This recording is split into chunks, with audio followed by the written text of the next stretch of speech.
काँग्रेस पार्टीचे नेता विपक्ष श्री राहुल गांधींनी विद्यार्थ्यांना पाठिंबा दिलेला आहे।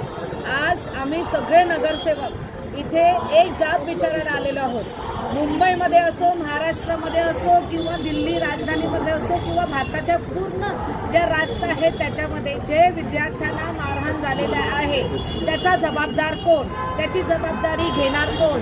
मोदी सरकार अजूनही त्याचा जबाब द्यायला सक्षम नाहीये। मोदी सरकारची चुप्पी म्हणजे त्याची कायरता इथे सिद्ध करत आहे।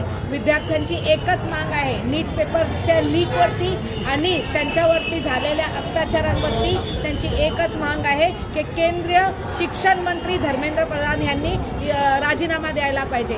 आज ज्या विद्यार्थ्यांवरती ज्या प्रकारची मारहाण झालेली आहे, 22 विद्यार्थी मरण पावलेले आहेत, एवढ्या विद्यार्थ्यांना मारहाण होऊन आज त्या हॉस्पिटलमध्ये रिकव्हरीसाठी आहेत, याची जबाबदारी घेणार कोण? हे विद्यार्थी काय करत होते? फक्त त्यांचा संविधानिक हक्क बजावत होते, प्रोटेस्ट करत होते, शांतप्रमाणे प्रोटेस्ट करत होते आणि ते प्रोटेस्ट करताना त्यांना मारहाण केलेली आहे। मग ते सोनम वांगचुक असो किंवा ते अभिजित असो, सगळ्यांनी एकच माग केलेली आहे की विद्यार्थ्यांना न्याय मिळावा। फक्त विद्यार्थ्यांच्या न्यायामुळे आज श्री राहुल गांधी जाऊन नरेंद्र मोदींच्या घराच्या बाहेर बसले, तर ते का बसले? कारण काय पार्लमेंटमध्ये त्यांना प्रश्न विचारण्याची परवानगी दिली नाही, पार्लमेंटमध्ये त्यांना जाब द्यायची हिंमत झाली नाही, म्हणून ते कायर सरकारने आज सगळ्या मुलांवर आणि शर्मनाक ही एक सगळ्यात मोठी बाब आहे की देशामध्येच नाही तर पूर्ण विश्वामध्ये कुठल्याही सत्तेमध्ये असलेल्या नेता विपक्षवरती लाठीचार्ज आजपर्यंत झाला नव्हता,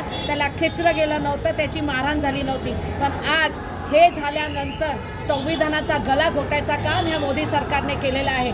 पण छात्र आणि जेवढे विद्यार्थीगण आहेत हे चुप्प बसणार आहेत। आणि तसेच मुंबई काँग्रेस, महिला काँग्रेस, मी महिला काँग्रेसची अध्यक्ष असून अखिल भारतीय महिला काँग्रेसच्या अलका लांबा असून आम्ही सगळेजण दिल्लीमध्ये रस्त्यावर उतरलो, तसेच आज मुंबईमध्ये सुद्धा रस्त्यावर विद्यार्थ्यांच्या खांद्याला खांदा लावून आम्ही त्यांना पाठिंबा देत आहोत। धन्यवाद।